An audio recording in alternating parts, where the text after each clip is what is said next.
जितनी स्विट्जरलैंड की total population है उससे ज्यादा इंडिया इंजीनियर्स प्रोड्यूस कर देता है।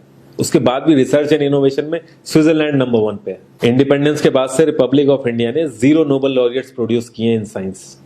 यूएसए ने 100+ कर दिए। ASER की रिपोर्ट के हिसाब से 83% एजुकेटेड इंडियंस एम्प्लॉयबल ही नहीं है।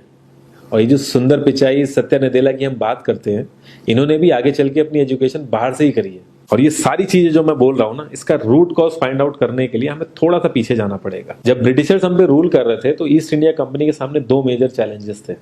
एक कम्युनिकेशन विद इंडियन, दूसरा वर्कर्स और क्लर्क्स की बहुत जरूरत थी उन्हें।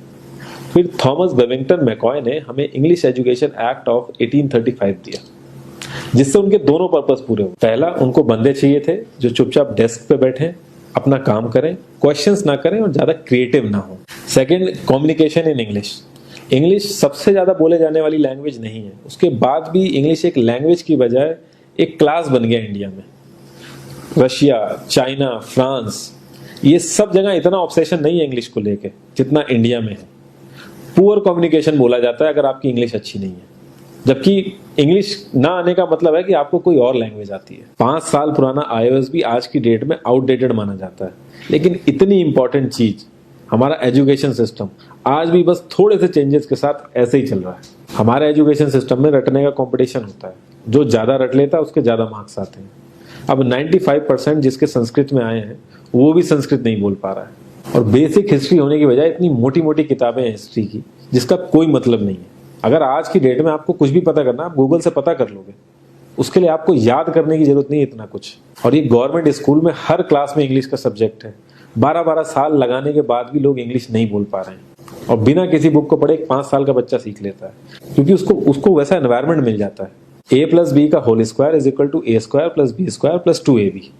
इसका रियल लाइफ में क्या यूज है किसी को नहीं पता, न प्रिंसिपल, न टीचर, न बच्चे, बस पढ़ाई चले जा रहे हैं। हो सकता है इसका कुछ मतलब हो, लेकिन आप ट्राई करके देख लेना, किसी को नहीं पता। हाँ, 2AB की जगह अगर आपने 3AB बोल दिया तो 4 लोग हंसने वाले मिल जाएंगे आपके ऊपर। किंडरगार्टन में जो बच्चों को सिखाने के लिए टेक्निक यूज होती है वो लाख गुना अच्छी है कॉलेज की वो रटने वाली टेक्निक से। और जिन बच्चों के बहुत ज्यादा नंबर आते हैं ना, जो वो छुपा छुपा के एग्जाम में लिखते हैं, आप देखोगे जब वो रियल लाइफ में जाते हैं ना तो ज्यादातर क्रम्बल करते हैं। हर किसी को सेम सिलेबस और सेम चीज सिखाई जाती है बिना उसकी कैपेबिलिटी देखे। और क्रिएटिविटी का तो दूर दूर तक मतलब नहीं होता।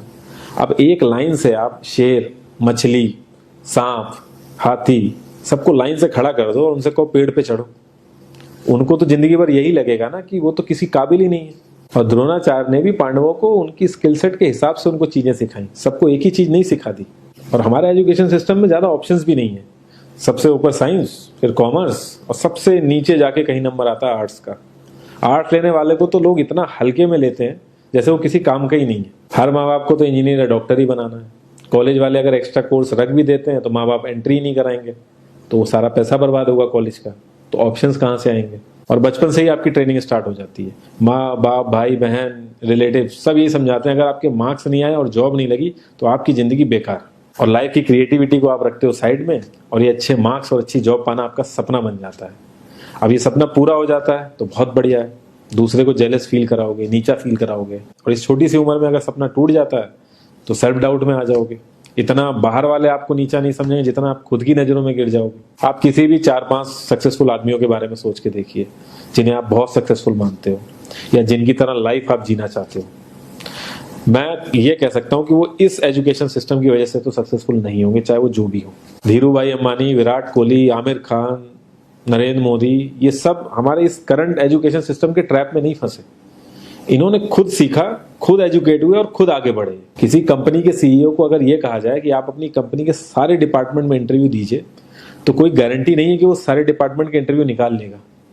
और ये भी हो सकता है कि वो आधे से ज्यादा डिपार्टमेंट के लिए क्वालिफाई ना करे एजुकेशन वाइज, लेकिन वो पूरी कंपनी चला सकता है। तो ये जो एक स्किल है, इसके बारे में बात क्यों नहीं होती? लोग अपनी 25% से ज्यादा जिंदगी इस करंट एजुकेशन सिस्टम में लगा देते हैं ताकि अपने से कम पढ़े लिखे आदमी की कंपनी में जाके उसके सपने पूरे कर सकें। इंडिया का जो करंट एजुकेशन सिस्टम है, अगर वो इतना ही अच्छा है तो जो भी सेलिब्रिटीज हैं, पॉलिटिशियंस हैं, वो अपने बच्चों को बाहर क्यों भेज रहे हैं पढ़ने के लिए? इनफैक्ट पॉलिटिशियंस के साथ तो ऐसा करना चाहिए, जिस एरिया से वो जीते हो उसी एरिया के गवर्नमेंट कॉलेज में उनके बच्चे को पढ़ना कंपलसरी हो जाए, तभी वहां के गवर्नमेंट कॉलेज सुधर सकते हैं। 368 प्यून की जॉब के लिए 1.5 लाख ग्रेजुएट और 24,968 पोस्ट ग्रेजुएट ने अप्लाई किया। मैं IAS PCS की तो बात नहीं करता हूँ, वो तो एक पैशन की बात होती है, लेकिन कुछ लोग 5-5, 6-6 साल से तैयारी कर रहे हैं कि कोई भी गवर्नमेंट जॉब मिल जाए उन्हें। उनसे पूछोगे क्यों ऐसे इतने टाइम से लगे हुए हो, तो वो एक ही चीज बोलेंगे कि जॉब सिक्योर है। मतलब आप काम नहीं भी करोगे तो आपको निकाला नहीं जाएगा। ये सारी कामचोरी वाली बातें माइंड में इसीलिए आती हैं क्योंकि हमारा जो करंट एजुकेशन सिस्टम है वो इतना कॉन्फिडेंस ही नहीं देता है कि हम अपनी स्किल के दम पे कहीं जाके काम करें और हमें निकलने का डर ना हो। मैं आने वाले 10 साल की तो बात ही नहीं कर रहा हूँ, अगर मैं आने वाले 5 साल की भी बात करूं तो टेक्नोलॉजीज में इतना ज्यादा चेंजेस आ जाएगा कि जो आज हम पढ़ रहे हैं, जिस स्किल पे हम फोकस कर रहे हैं, पता नहीं वो रेलेवेंट भी होगी कि नहीं उस समय। Cloud computing, SEO, digital marketing, ये सब जॉब्स पहले एग्जिस्ट ही नहीं करती थी। हम लोगों को एजाइल होना पड़ेगा, नई नई चीजों को सीखने के लिए ओपन रहना पड़ेगा, क्रिएटिव माइंड लगाना पड़ेगा।